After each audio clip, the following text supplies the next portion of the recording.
Now, the greatest radio shows of all time. Suspense. The Shadow Node. Washington calling David Harding, counter-spy. Classic radio theater. The Great Gildersleeve. Fibber McGee and Molly. Dragnet. Gunsmoke. The Lone Ranger. Now, step back into a time machine with your host, Wyatt Cox. Good evening, friends of the Inner Sanctum.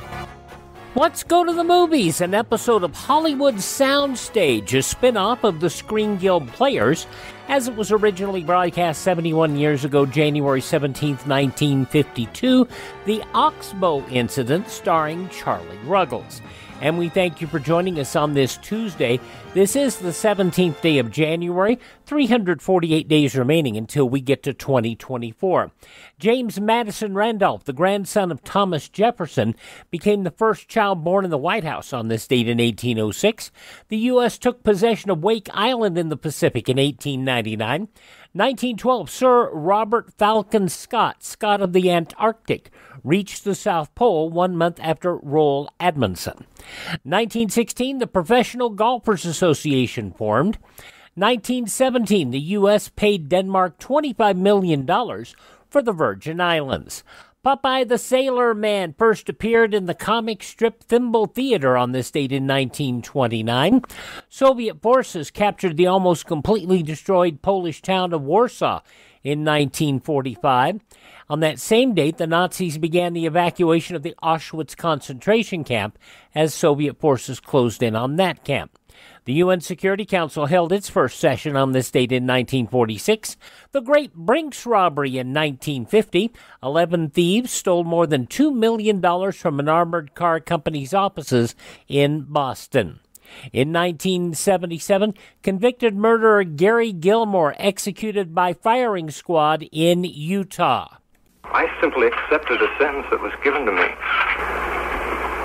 I've accepted sentences all my life. I didn't know I had a choice in the matter. When I did accept it, everybody jumped up and wanted to start to argue with me.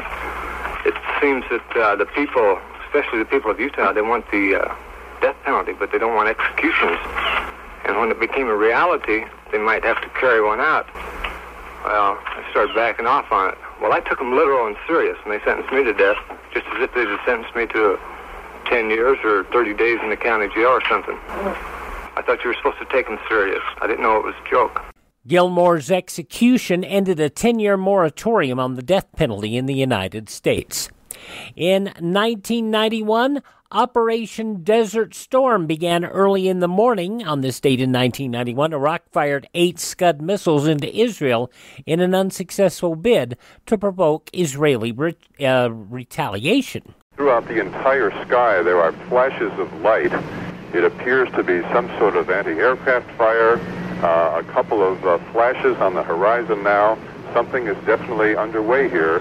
Something is going on. The liberation of Kuwait has begun. In conjunction with the forces of our coalition partners, the United States has moved under the code name Operation Desert Storm to enforce the mandates of the United Nations Security Council.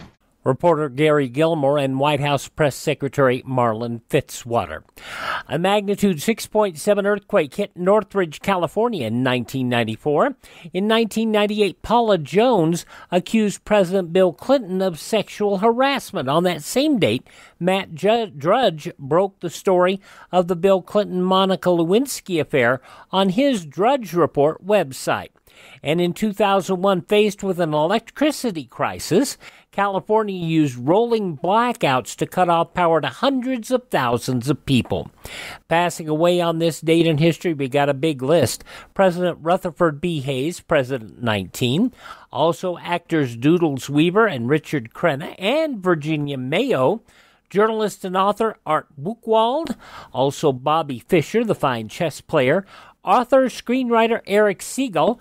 Also songwriter, producer Don Kirshner. And from the Johnny Otis show, Johnny Otis, passing away on this date. You remember his Willie and the Hand Jive. This is the birth date of Benjamin Franklin. Film director Max Sennett did so many silent films. Also actor Noah Beery. Gangster Al Capone. Betty White, taken from us far too soon. Although I will say this, She's continuing the love story of her life with the love of her life, Alan Ludden. Actress-singer Eartha Kitt, also cosmetologist Vidal Sassoon, ventriloquist Sherry Lewis, actor Troy Donahue, boxer Muhammad Ali, and comedian Andy Kaufman.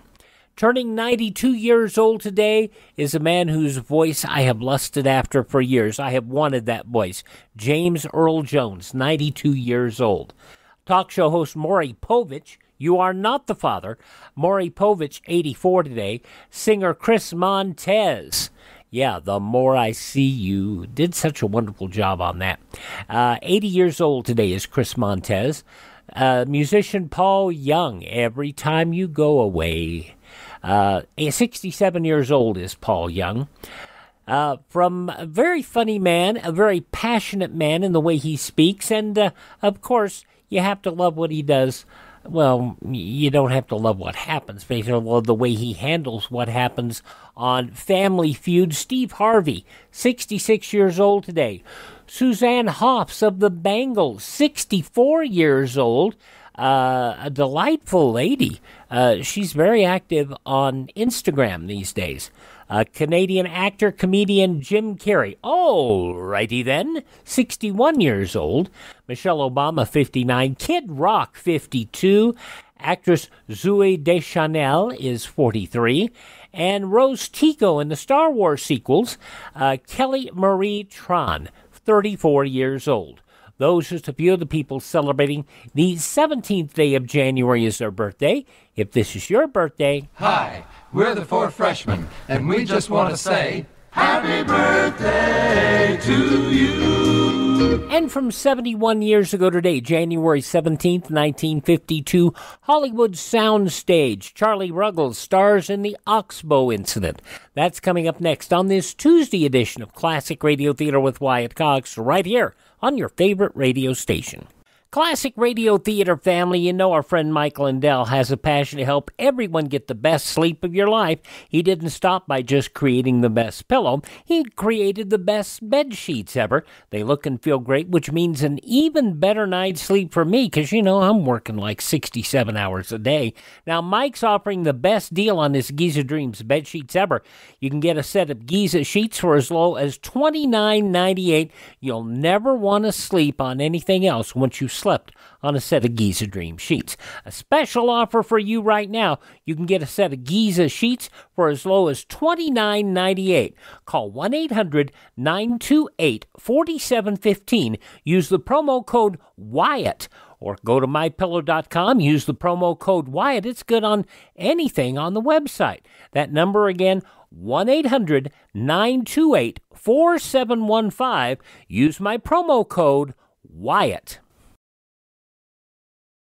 The Oxbow incident was adapted from the novel of the same name, not written in 1940, by Nevadan Walter Van Tilburg Clark, and it went to the movies in 1943, directed by William A. Wellman, starred Henry Fonda, Dana Andrews, and Mary Beth Hughes, with Anthony Quinn, William Ife, Harry Morgan, and Jane Darwell. This adaptation stars Charlie Ruggles, who was not in the motion picture. This was originally broadcast January 17th, 1952, 71 years ago today. The Oxbow Incident, an episode of Hollywood Soundstage on Classic Radio Theater with Wyatt Cox. This is Charlie Ruggles. This is Edward Arnold. And this is Hugh Douglas saying, welcome to Hollywood Soundstage.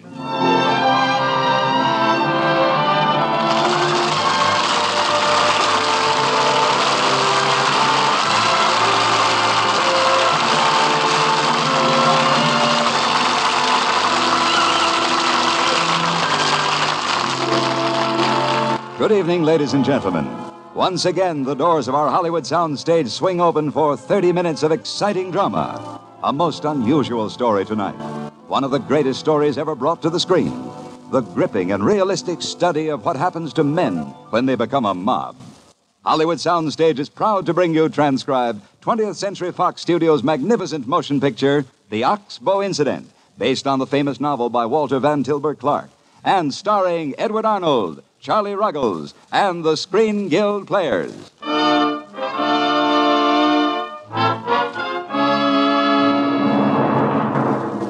I don't suppose many people remember it now. It was back in 1885, you see.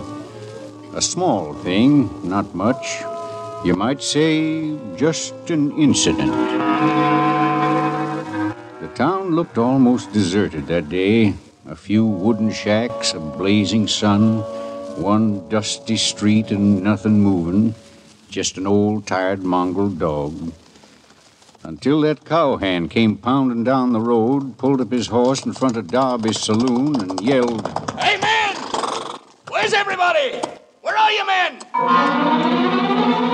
The boys came piling out of the bar. And pretty soon, the way they sounded, I could tell that something was wrong. So I left my place. I ran the general store, you see, and went right over to find out. Darby was the one who told me, standing behind the bar and polishing a glass. Someone get Larry Kincaid last night. Found him laying in a dry wash this morning. Dead? Shot right through the head. Yeah, but who? Kincaid didn't have any enemies. Who'd do a thing like that? Been a lot of cattle stolen this year. You mean rustlers? Maybe. Jeff Farnley's taking it pretty hard. Him and Kincaid were buddies. Yes, I know. Them other boys are kind of hot, too. They find them rustlers, they might do something about it.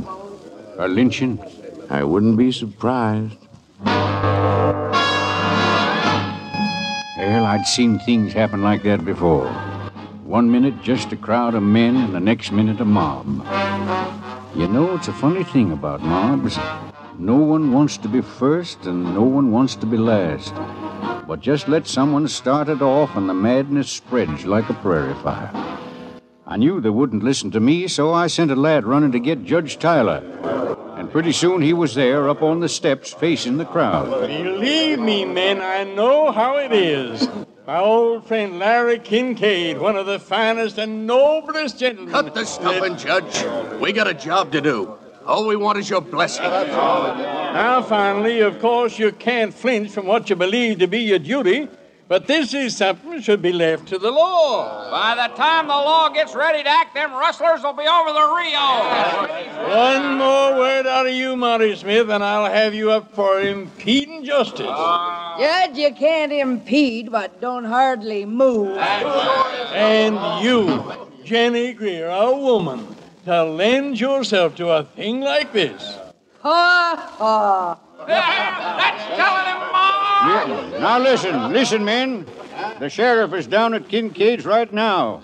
Judge, is that true? It sure is, Davies. He went down this morning. Yeah, you see, men, everything's being attended to legally. Now you just have a long, hard ride for nothing. It'll be dark soon and mighty cold. Now my advice is to come on inside and have a drink and wait till we hear from the sheriff. What do you say? Drinks on the house. One round on me. And I'll up that, Darby. I'll make it 2. And I'll make it 3 for everyone but Jenny Greer.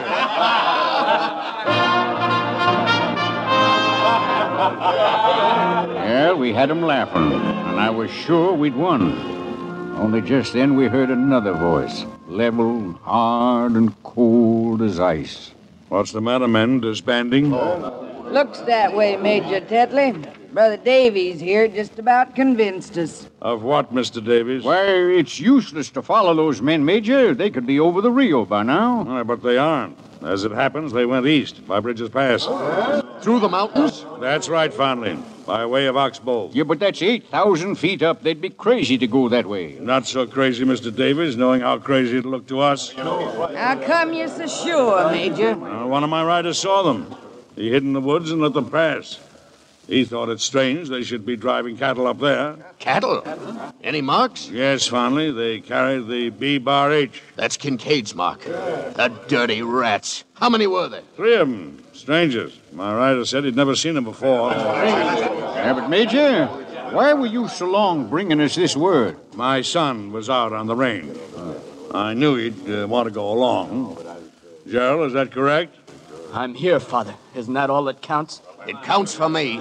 Finally, you stay off that horse. Now, I'm not asking you finally. I'm telling you. Telling me what, Judge? Now, look, Jeff. You don't have to worry. This business will be taken care of. Yeah, and I know who's going to take care of it. Me. Now, Jeff. Whoever shot Larry Kincaid ain't coming in here for you to fuddle with your lawyer's tricks for 6 months. Kincaid didn't have 6 months to decide if he wanted to die. You ready, Tetley? Major Tetley, you mustn't let this be a lynching. Well, it's scarcely what I'd choose, Davy. You now promise me you'll bring them in for a fair trial. Look here, Tetley, you know what's legal. You can't have a posse without a sheriff. All right, what about me? What about you, Mapes? I'm a deputy. The sheriff swore me in before he left this morning. Well, in that case, Mr. Mapes, suppose you deputize the rest of us. You can't. It's illegal. No deputy can deputize. What do you think, Major? Well, that's good enough for me. Me too, Butch. Go ahead, pray. All right. Butch Mapes, you're violating the law. All right, men, raise your right hands.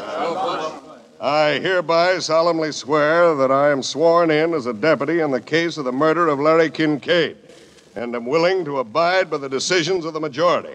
So help me God. Say I do. I do. Yeah, that's it. All right, men, check your guns and horses. Come on, boys. We leave from here in exactly 10 minutes. Necktie party!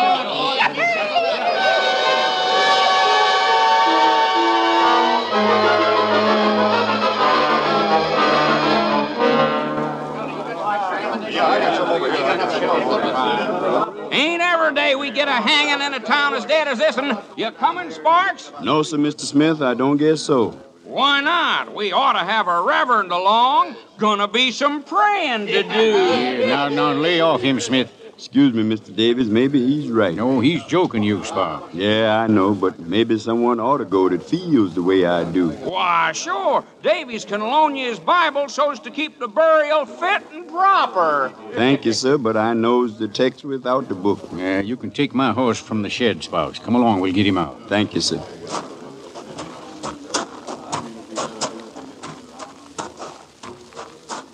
Sparks. Yes, sir. Can that kid of yourn ride? Sure can, Mr. Davis, just like an Indian. Then he's the only one who can go. Where, sir? Where to? Down to Kincaid's to get the sheriff.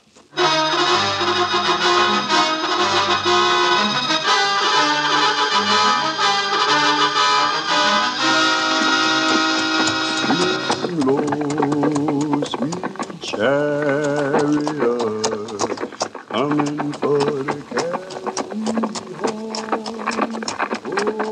Gerald, wouldn't your father want you to be riding up with him? Sure, I suppose so. Major Tetley and son, riding out at the head of the pack. You don't like this thing, do you? How can you like it? Going out to hunt men like coyotes or rabbits? We're very brave, aren't we? 28 of us sticking together, trying to tell ourselves we're noble and right. Not one of us willing to cut and run because we're afraid somebody might think we're yellow. Well, if you feel that way, why did you come? Because I'm weak. My father's strong. And that's hell. Can you understand how that's hell? Now, you didn't start this. It isn't your fault, son. If we get those men and hang them, I'll kill myself. I won't go on living remembering I saw it and was part of it myself. You could still go home. No, I can't. And even if I could, it wouldn't matter. I don't count. Gerald! I'm coming, Father. Say, Davies, I just heard that Tetley kid sounding off. What's feeding on him anyway? Oh, lots of things, I guess. You know, he's not much like his father, Darby. He's soft. Besides, he's been sick a lot. Likes to stay by himself and read. Don't sound right bright in the head to me. Well, maybe not. But how would you feel if you knew your own father hated you?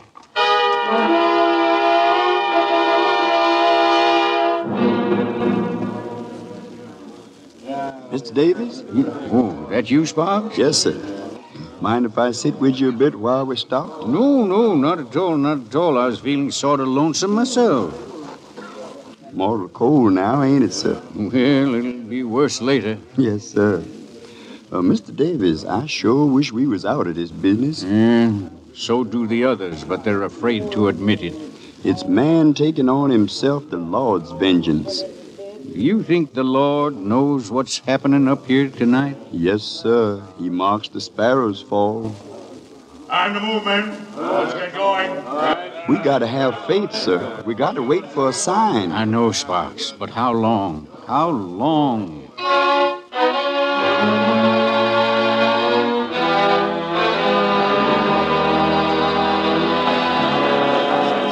It must be them up ahead. You can see their campfire. Yeah, would they be showing a fire if they were on the run? They would if they thought they weren't being followed, Davies. Now, men, let's not have any shooting or rough work until they've had a chance to tell their way. The one that got Kincaid is mine. Don't forget that, Major. I won't, Fondly. He's yours when we're sure. Gerald, you come with me. Mapes. Yes. You take 6 men and work around from the back. We'll close in simultaneously. Yes, sir. Mr. Davies, would you like a gun? No, thanks. Sparks. No, sir, Major. Thank you just the same. Well, as you choose. Let's go, boys. Good luck. There were 3 of them, camping right along the oxbow. A young fella, an old man, and a Mexican. They were sound asleep when we rode in on them, but it didn't take them long to wake up. Look, what is this? What's the matter? Don't move, young man. Put up your hands. The rest of you, too. You, Max. No, sorry. That's all right, brother. You will. Gerald, collect their guns. What are you trying to do? What do you want from us? We don't want nothing. This ain't no stick-up, mister. This is a posse. But we haven't done anything. Well, that remains to be seen. Gerald. What? Why, you fool, don't get between him and my gun. Look, what's all the mystery? Details to come. January 17th, 1952, the Oxbow Incident, an episode of Hollywood Soundstage on Classic Radio Theater with Wyatt Cox. The news from 71 years ago today follows these important messages.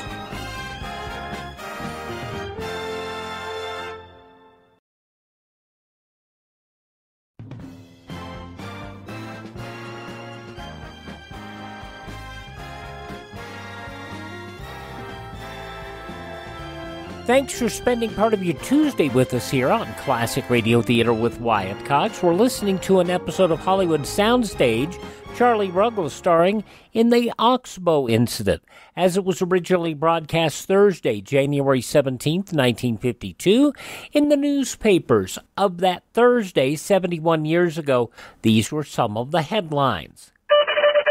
President Truman asked for more taxes, more economic controls, and more defense housing in his economic message to Congress yesterday. He also urged continued military and economic aid to free nations and provision for the St. Louis Seaway and power project. The president suggested the Defense Production Act be extended for 2 more years and strengthened by increased controls on production, price, and credit. Warning of dangerous deficits ahead, Truman proposed tax increases in the neighborhood of $5 billion. This would take him to the goal he set in his tax recommendation to the last session of Congress. Another proposal he made was to repeal the sliding scale provisions in existing agricultural price support legislation and provide a workable support program for perishable commodities. President Truman's request for new taxes got a frosty reception in Congress. With national elections looming on the horizon, leaders of both parties said there was little chance of the administration getting a substantial tax increase this year. The United States announced yesterday it will present important new proposals on control of atomic energy to the newly created UN Disarmament Commission when the commission begins work in New York in a few weeks. U.S. Ambassador Ernest A. Gress told the 60-nation political committee his delegation could not decide whether revised proposals for atomic energy put up by Foreign Minister Andrei Y. Vyazhinsky last Saturday represented a step backward or a step forward. In Washington, however, Secretary of State Dean Acheson attacked Vyazhinsky's plan. Acheson told a news conference the Russians seek only a paper prohibition against atomic weapons and offer no assurance of agreeing to a control system which would assure prohibition of such weapons. He cited as one hitch the Russian declaration that the International Inspection Agency should have no power to interfere in the domestic affairs of any state.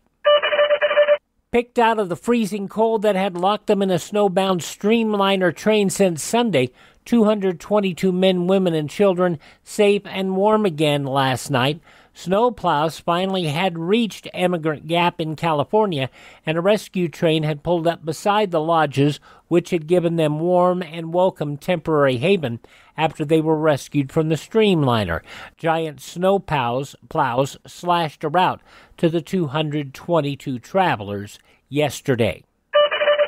And Roscoe Burton and Buster Briscoe, used car salesmen in Mitchell, Indiana, had a good prospect in sight, but their car wouldn't start. Well, they decided to push it to get the engine warmed up. They'd pushed the car a few miles when they decided to stop at a filling station. And there they discovered that the car was missing something essential: a gas tank. And those some of the day's top news stories, as reported in the newspapers of Thursday, January 17th, 1952, on your radio, the Hollywood Soundstage program, an adaptation of the Oxbow incident from January 17th, 1952, and we will hear it continue now on Classic Radio Theater with Wyatt Cox. Why don't you tell us what we're being held for? Well, I'd rather you told us. Told you what? What are you talking about? Rustling. Ever hear of it? Rustling? Yeah, and murder? Murder? Ain't we had enough palaver? Let's get it done and go home. That'll do, finally. Who says so? Who picked you to be boss anyway? We got him. I say let's swing him before we all freeze to death. Well, there's a fire over there. If you're cold, warm yourself. All right, men, bring the prisoners over to the fire. All right, you I'll guys, question get them over. there. All three of them. Get them over there. Mr. Davis? Yes, Sparks? You think the sheriff's going to get here in time? That's what I've been thinking about. Suppose he doesn't get here at all.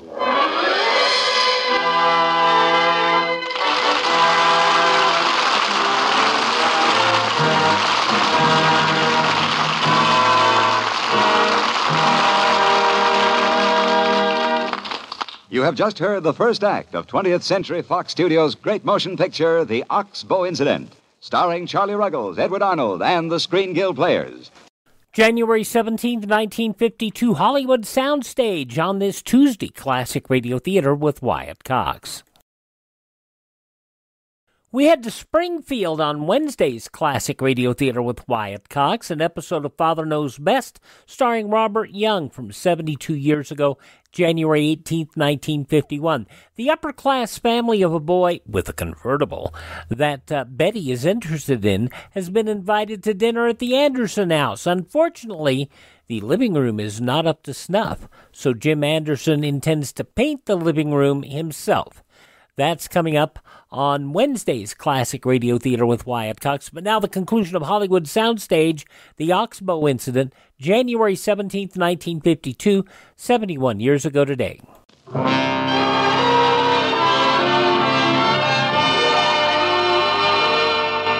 And now, starring Edward Arnold as Major Tetley and Charlie Ruggles as Mr. Davies, with Eddie Firestone as Gerald, Anthony Barrett as Martin, and Chester Hairstone as Sparks, Hollywood Soundstage presents Act Two of The Oxbow Incident.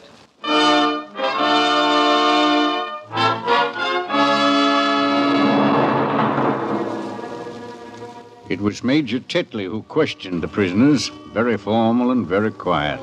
Too formal, too quiet. There was something unhealthy about it, something horrible. Deep down inside, he was enjoying himself. He took the young fellow first, the one who seemed to be the boss. What's your name, young man? Donald Martin. Where are you from? Pike's Hole. That's a lie. Mr. Smith? I get around Pike's Hole a lot. I never seen this fella before. I just moved in 3 days ago, Dave Baker's place. Bought it in Los Angeles last month. I give him $4,000, sight unseen. Then, brother, you've been robbed. But my family's there right now, my wife and kids. Look, why don't you take me back and let me prove it? I'm entitled to a trial. You're getting a trial. With 28 of the only kind of judges murderers and rustlers get in this country. Do you have any cattle up here with you? I won't ask you again. Yeah, I got 50 head. Where'd you get them? I got them from Mr. Kincaid. That's what we figured, son. Look, I didn't steal them, honestly. I bought and paid cash for them. You got a bill of sale? Mr. Kincaid was out on the range. He said he'd mail the bill of sale to me. Finally. Yeah? How long have you known Larry Kincaid? Ever since we were kids. Ever know him to sell any cattle without a bill of sale? Never. But he did, I tell you. He'll tell you himself. Why don't you go ask him? Quit bluffing. You know that Larry Kincaid can't tell us anything. Why not? He's dead. Well,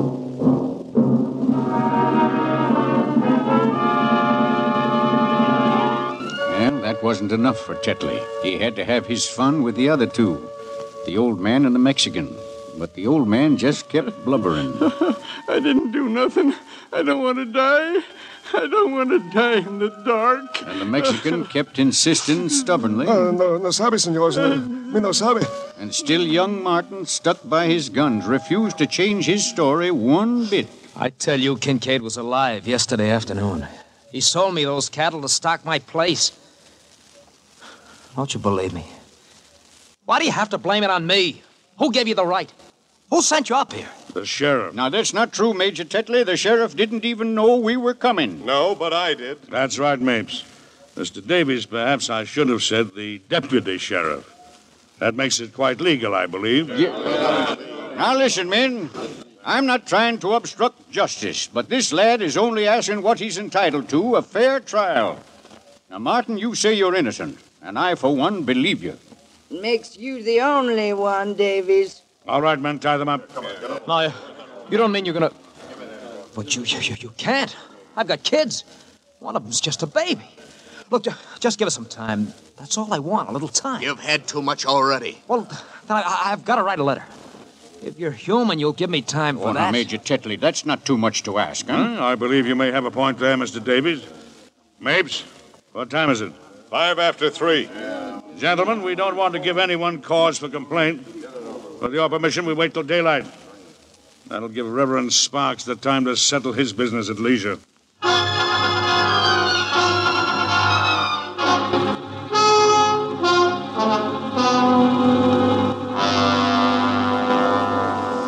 He gave the letter to me, Major Tetley, and asked me to take it to his wife. If you'd only read it, it's such a fine letter. I'm not disputing that, Mr. Davies. But if it's an honest letter, it's none of my business to read it. And if it isn't, I have no interest in it.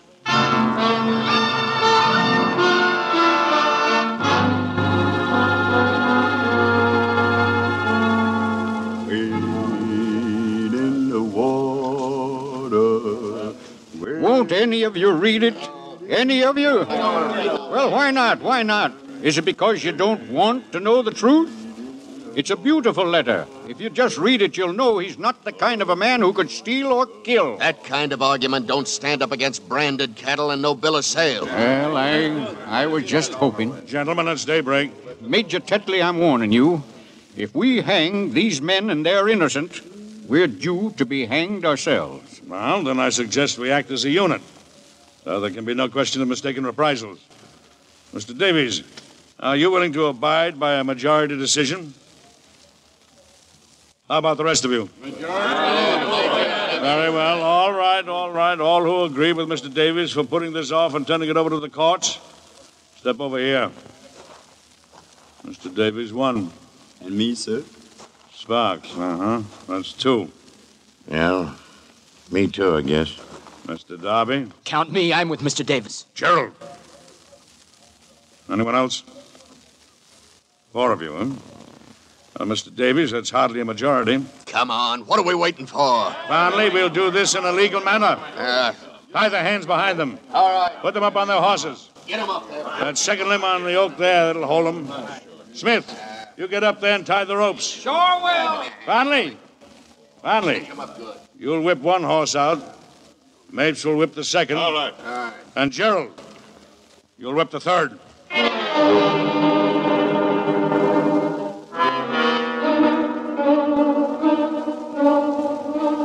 I could see it now. The terrible, quiet cruelty of the man forcing his son, a boy like Gerald, to be an executioner. But it was fate, I thought, that Gerald should fail him this once again. At the very last moment, the boy turned away, sobbing and choking, until Tetley stepped forward and struck him down with his gun and whipped the third horse out himself. Then, as those 3 figures kicked convulsively in the air, he turned to Farnley very quietly. Finish them, Farnley. Right.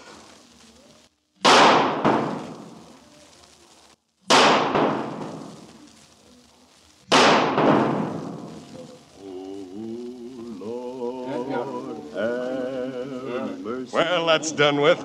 Now we can go. Hey. What's going on? Hey, it's the sheriff. Yeah. What's up? What's all the shooting for? There they are, Sheriff. We got them all right. Got who, mate? What are you talking about? Kincaid's murderers. We got all three of them. And hung them, too. Yeah. Well, you must be loco.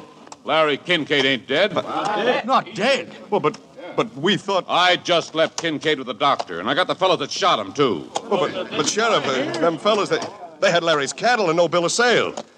Give me your badge, Mapes. Sure. Mr. Davies, I know you well enough to know you didn't have anything to do with this. I'm depending on you to tell me who did. All but 4. Well, God better have mercy on the rest of them, because they ain't going to get any from me. I'll meet you at Judge Tyler's in the morning. Gentlemen, under the circumstances, I think we'd better return to our homes.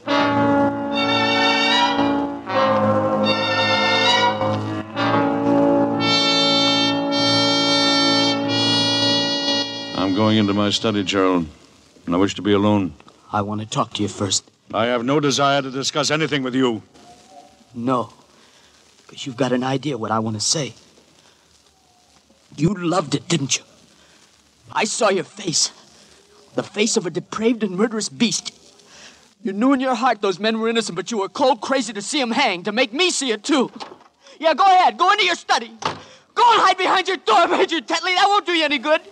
Because I know the truth about you now. I'm not the coward in this family. You are. You're the coward. You're the one...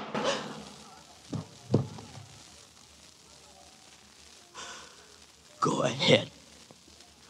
Put a bullet in yourself. That doesn't change anything. You're the coward. You.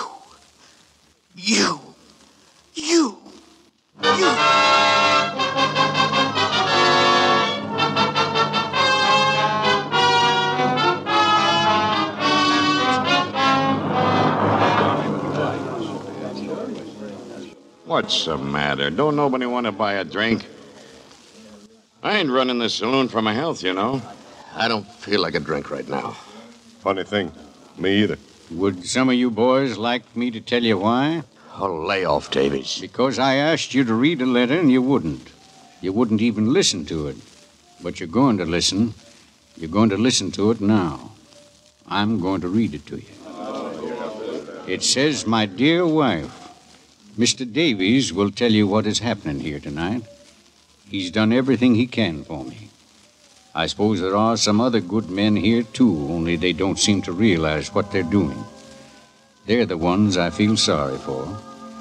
They'll have to go on remembering this all their lives. A man just naturally can't take the law into his own hands and hang people without hurting everybody in the world. Because then he's not just breaking one law, but all laws.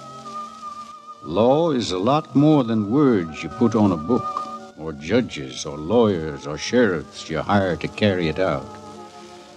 It's sort of like the conscience of the whole world. And when you hit at that, you hit at everybody. Everywhere. Well, there's more, but it's kind of personal. I don't think he'd want me to read it. Besides, I think you've heard enough. Yeah, I gotta be going anyhow. Yeah, me too.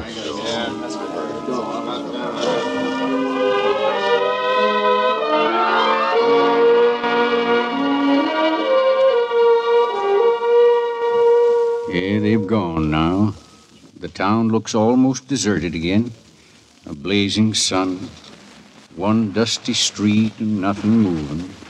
Just an old, tired, mongrel dog. It won't be remembered very long.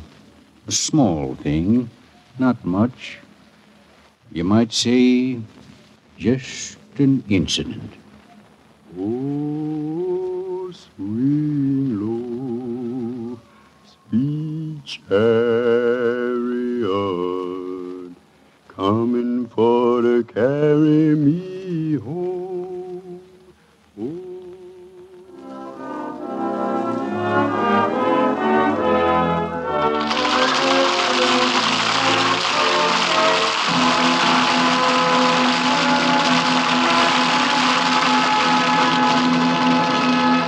You have just heard the Hollywood soundstage production of 20th Century Fox Studios' great dramatic hit, The Oxbow Incident, starring Charlie Ruggles as Mr. Davies and Edward Arnold as Major Tetley. And now, back on stage for a final word. Here are the stars of our play tonight, Edward Arnold and Charlie Ruggles. Well, thank you very much. I shouldn't have to tell you how happy we were to do this show tonight. I'm sure you all know that this radio program helps support the Motion Picture Relief Fund. And every actor in Hollywood is proud to share in a great work like that. Right, Eddie? Absolutely, Charlie. And not only actors, producers, writers, directors, everyone in our industry is combining to make this half hour one of the really great spots of the radio week. And, folks, you'll realize just how great when Hugh Douglas tells you about next week's show. In about 10 seconds from now. That gives us just 10 seconds to wrap it up, Charlie. Good night, everybody, and many thanks. Yeah, good night. Good night. Thanks again.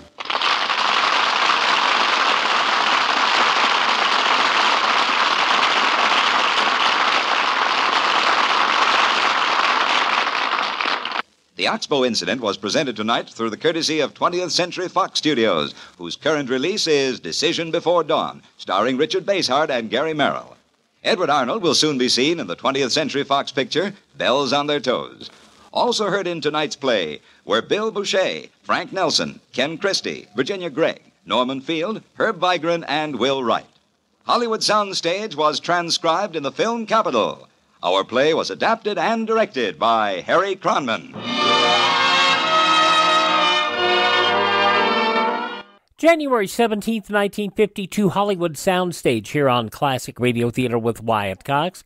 Visit our webpage, classicradio.stream, where you can stream our shows, learn about building a classic radio collection of your own. You can contact me, and you can find our social media links. And if you'd like to help support our show, you can buy me a copy. That's all at classicradio.stream. Classicradio.stream. Thanks for tuning in, and have yourself a great Tuesday. Thank this station, support their advertisers, tell your friends. The great radio shows are right here at this spot on the dial. Classic Radio Theater with Wyatt Cox on your favorite radio station.